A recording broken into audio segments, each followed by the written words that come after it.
5 seconds.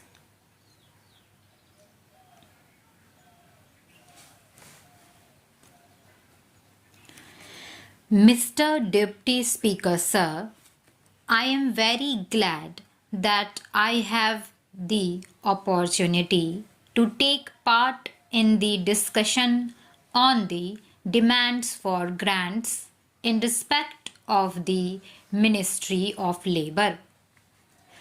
I am very happy we have got a very good Labour Minister, but I do not know whether he is able to talk all the steps necessary to improve the labour situation in this country at this critical moment. The Industrial Policy Resolution of 1956 clearly mentions that in the process of rapid industrial development, labor assumes a vital role to establish a socialistic pattern of society. The main problems facing the working class are of getting adequate wages, essential commodities at prices they can afford, some sort of shelter and cloth. The government minimum needs program has hardly reached the working class.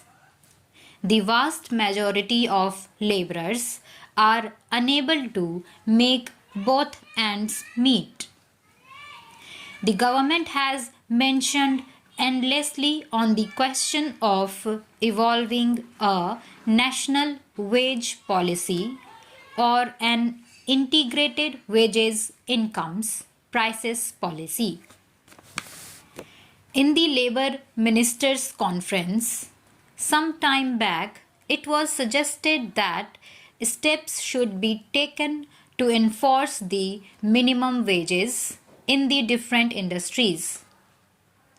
It was also suggested that non-implementation of minimum wages should be declared as a cognizable offence and the offenders should be arrested. However, it had been agreed at the conference that more deterrent punishment should be given to the offenders and that the act should be amended suitably. Necessary changes should have been made in the central legislation by this time. The Industrial Disputes Act had become outdated and it should be completely overhauled. It has been claimed that the emergency has brought discipline among laborers and the production has been increased. Yes, it is a fact, but the laborers are forced to work and they are forced not to take part in the trade union activities. The trade union rights have been completely taken away from the labor. But, sir, I want to impress upon the minister that motivations for work should not be imposed from outside, but it should come from within. A contented labor force is an asset to the development of industries. You have taken away the permitted bonus. Some time back, this parliament passed an act to fix the minimum bonus at 8.33%. But the same act was adversely amended by the same parliament some time ago.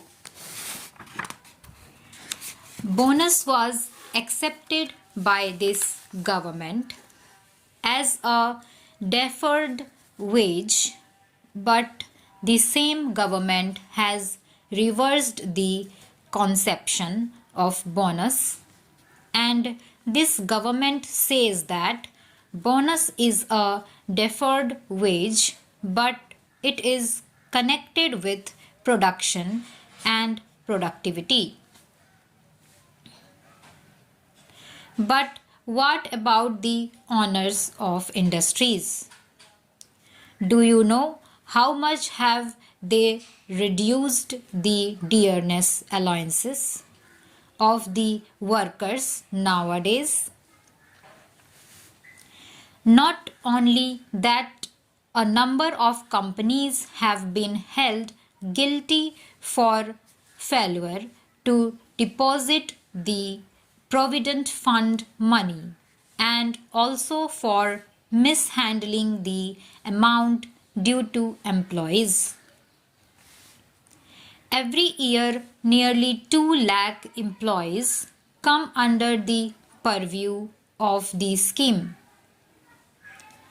The total number of employees covered by the scheme in the year 1995-96 was 61 lakh, and it was 75 lakhs in the year 1996-97, whereas the average refunds amount to rupees 125 crores. The gross contribution to the fund was expected to reach rupees 58 crores in 1995-96 from rupees 51 in 1996-97, whereas the refunds to the employers on an average is rupees 10-12 crores. Naturally, such a situation calls for stringent regulation and control over the operation and administration of funds. If the administration of the Provident Fund scheme at various levels has to be really advantageous to the employees, there should naturally be regional offices which could directly deal with members of the fund who go in for advances, loans, etc. The present situation has offered an opportunity for the government to make necessary meaningful changes in a number of legislative measures which seek to protect and regulate the rights and working conditions of industrial workers and other employees. In fact, several clauses of the legislative measures have little relevance to the present day conditions. Regarding the Apprenticeship Act, once our Prime Minister said in the State Labour Ministers Conference that the Apprenticeship Act had not been implemented vigorously. It had not been given a trial. Utilization of apprenticeship opportunity or filling such vacancies has not been uniform in all the state. Creation of skilled manpower has lagged behind the limits of possibilities. So, the more important point is what is to be done even More important is that there is a new sense of urgency and a will to get things done. With regard to this, the basic problem relates neither to the number of apprentices nor to the value of their stipends. We hope that the government shall do its best to alleviate the feelings of labor and take steps for that. Stop.